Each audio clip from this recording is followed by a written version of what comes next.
দেখুন আমরা বিকালবেলায় ফার্মে চা করে নিয়ে এসেছি, এখানে বসে বসে খাচ্ছি।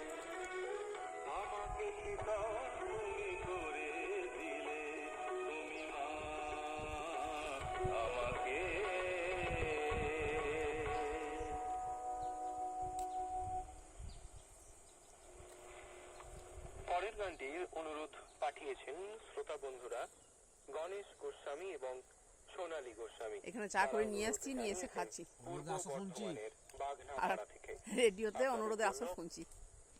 মান্নাদের কণ্ঠে এই গান মহালয়া শোনার জন্য রেডিওটা কিনে রেখেছে, দিয়ে রোজই এখন অনুরোধের আসরটা শোনে।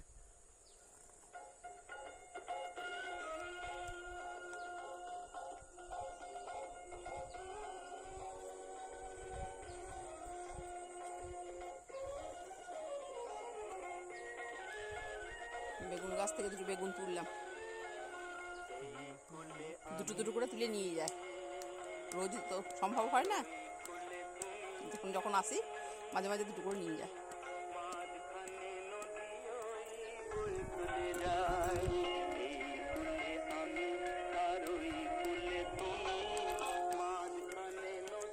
এটা আমাদের পুকুর, এই পুকুরটার নাম ঈশানী পুকুর।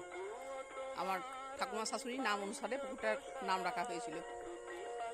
আগেকার দিনে তখন তো এত মোটর, সেই মোটরের জল, ইয়ের জল সমস্ত ছিল না, পুকুরের জলই রান্না হতো। আমার শাশুড়ির কাছে গল্প শুনেছি, এই পুকুরে জল নিয়ে গিয়ে ডাল সিদ্ধ করে খুব ভালো ডাল সিদ্ধ হতো।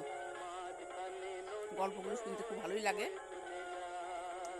আপনাদের কেমন লাগলো বলবেন।